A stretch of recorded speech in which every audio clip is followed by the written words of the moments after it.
Have you ever looked around and wondered, why does everyone else seem surrounded by crowds, invitations, and endless noise while my own phone stays silent? Their lives look like one constant celebration, while mine feels like a quiet room with just a few messages, sometimes none at all. That feeling is familiar, isn't it? The thought creeps in. Maybe I'm failing at life. Maybe something's wrong with me. But what if I told you that silence is not a curse, it's a sign, not weakness but strength? And here's the truth. What you see as loneliness may actually be the most powerful clue that you are becoming someone rare. Stay with me until the very end, because once you hear this, you'll never see solitude the same way again. And if you believe wisdom like this should be part of your daily life, consider subscribing now. Together we'll build the inner strength the Stoics promised. Part 1. Depth cannot survive in shallow waters. Think back to the last time you shared something truly personal, something deep, something fragile with the people around you. Maybe it was a dream you've carried for years. Maybe it was a fear you've never spoken out loud. Or maybe it was a thought about the meaning of life itself. And what happened? They laughed politely, shifted the conversation, or tossed in a joke to brush it aside. Your words sank like a stone disappearing into water. That moment hurts, because deep down, you realize you weren't heard, you weren't seen, you weren't understood. But here's the truth, it doesn't mean you were wrong. It means you were speaking from a depth that others cannot reach. While most drift safely on the surface, you are diving into waters that demand courage. Marcus Aurelius once wrote, "The soul becomes dyed with the color of its thoughts." If your thoughts are rich, reflective, intentional, then shallow conversations will never satisfy you. And that is not a flaw, it is the price of depth. Look around. Many people connect quickly because nothing is required of them. They laugh at gossip, trade stories about distractions, and bond over noise. But those connections vanish as easily as they appear. If you, however, crave truth, loyalty, and meaning, you will not blend in easily. That is not weakness, that is proof of rarity. I once knew a man brilliant in business, wealthy by every measure. He attended the grandest parties, sat at the finest tables, and yet he was silent. When I asked him why, he told me, "They roar with laughter over nothing." But when I ask what failure has taught them, the table falls silent. That's when I know I'm in the wrong place. Maybe you've felt that too. Surrounded yet alone, present yet invisible. And maybe you've wondered if something is wrong with you. But what if it isn't? What if it's simply the cost of carrying a mind unwilling to stay shallow? So let me ask you, if you find yourself out of place in empty conversations, could it be because you were never meant for shallow waters? Could it be because your depth, your silence, your hunger for truth is proof you were meant for something greater? Stay with me, because once you see this, you'll never mistake solitude for loneliness again. Part 2. Solitude. The training ground of self-mastery. Why do so many people fear being alone? It's not the silence itself. It's what silence forces them to face. When the noise fades, when the laughter is gone, when no one is around to distract them, there is only the mind, unguarded, restless, untrained, and that, for most, is unbearable. So they run. They fill their calendars with noise, their nights with parties, their days with endless chatter, not because they love the company of others, but because they fear the company of themselves. The Stoic teacher Epictetus once reminded his students, "If you wish to improve, be content to be thought foolish and stupid." In other words, real growth often looks strange in the eyes of the crowd. When you choose solitude over shallow company, people may call you antisocial, distant, even cold. But the truth? You are training for a freedom they may never know. Think of it this way. Which is stronger, the one who needs constant noise just to feel alive, or the one who can stand alone in silence and still feel complete? I remember a story of a young man who tried a silent retreat. Just 3 days, no phone, no conversation, no distractions. On the first night, he said he felt like he was going insane. Every regret, every insecurity, every hidden fear came rushing in. But by the third day something shifted. He realized the monsters were inside him all along, and silence had simply revealed them. From then on, solitude became his teacher. Solitude is not punishment, it is practice. It's the gym for the soul, the forge for the mind.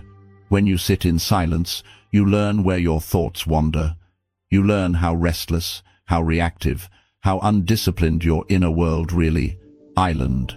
And once you see that clearly, you can begin to master it. That's why the Stoics never feared being alone. To them, solitude was not emptiness, it was opportunity. It was the proving ground where the mind learns to hold its own weight. So the next time you find yourself in the quiet, don't run from it. Stay, listen, train. Because every moment of solitude is shaping you into someone who is unshakable in the storm. Stay with me, because in the next part, we'll uncover why one true friend outweighs 100 shallow companions. Part 3. Quality outweighs quantity. Picture this: 2 tables. At the first, 20 people sit together. The room is loud, the laughter constant, the stories quick and shallow. Everyone is connected, yet no one is truly seen. When the night ends, the memories dissolve like smoke in the air. At the second table, there are only 2 chairs, just you and one person who listens, who understands, who carries your silence as easily as your words. No noise, no masks, no pretending. Every sentence feels alive, every pause feels safe. Which table would you rather sit at? Seneca, the great Stoic philosopher, once wrote, "Associate with people who will make you a better man, and welcome those whom you can make better." He knew what we forget today, that friendship is not about numbers, it's about nourishment. One true companion can bring more light than 100 empty acquaintances. We live in an age of quantity, thousands of followers, hundreds of contacts, countless friends. And yet loneliness has never been higher, because deep connection cannot be measured in likes or followers or names saved in a phone. It is measured in loyalty, in honesty, in presence. I remember an old soldier telling me his story. He had fought in a war, surrounded by brothers in arms. But when the war ended, the noise faded, and the years passed. Only one man still called to check on him week after week. "That man," he said quietly, "didn't save my life on the battlefield, but he saved my soul in peace." That is the difference. A crowd can stand beside you in celebration, but only a true friend will sit with you in despair. So, if your life looks quiet now, if your contact list feels short, don't see it as emptiness, see it as clarity. It means you are filtering out the shallow, the temporary, the exhausting. It means you are protecting your soul from being drained by those who were never truly with you. Quantity is easy, quality is rare, and rarity, that is where value lives. Stay with me, because in the next part, we'll see why the right people always appear in the right season, and why your patience today may be the key to the friendships that will change your life tomorrow. Part 4. The right people appear in the right season. Nature has a way of teaching us patience. Flowers do not bloom in winter. Fruit does not ripen overnight. And yet we expect friendships to arrive instantly, as if the right people should appear on demand. The Stoics warned against this illusion. Marcus Aurelius wrote, "What happens to each of us is ordained for us from the beginning." In other words, you cannot force people into your life before their season has come. Think of your own journey. There were times you desperately wanted connection, but the room stayed empty. Times you reached out, but your hand met silence. In those moments, it felt like the universe had abandoned you. But what if it was simply preparing you? What if solitude was shaping you into the person who would one day recognize the right companion when they finally arrived? I once met a woman who said she spent most of her 20s and 30s feeling invisible. She went to gatherings, tried to fit in, but nothing ever lasted. Then, in her 40s, something shifted. She stopped chasing, stopped forcing, stopped dimming her light just to be accepted. And slowly, people who valued her depth began to appear. She told me, if they had come earlier, I wouldn't have been ready. And if I had changed myself just to belong, I never would have met them at all. That's the secret.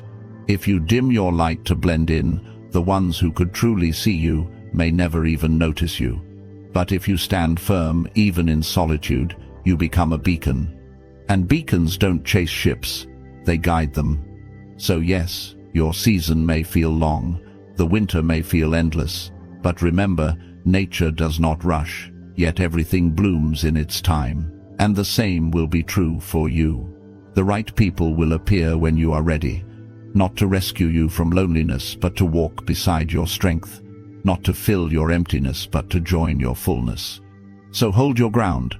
Stay true to your values, because when they come, they will recognize your depth, because they carry their own.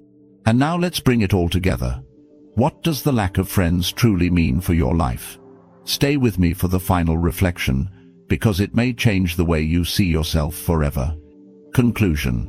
So what does the lack of friends really mean? It means you have standards. It means you would rather walk alone than follow a crowd headed in the wrong direction. It means you are training your inner strength, so when the right people arrive, you won't need them to complete you. You will join forces to become more whole together. Einstein needed solitude to create. Marcus Aurelius found peace in silence. Seneca warned that the crowd often runs toward emptiness. And Epictetus reminded us, self-mastery is the only true freedom. When you sit alone, you are not abandoned, you are in the forge of your own becoming. So remember this: better to stand alone in truth than sit in a crowd built on lies. And if this video brought you value, you can tap the thanks button to support me in creating more content, and comment below, quality over quantity. That will be your pledge.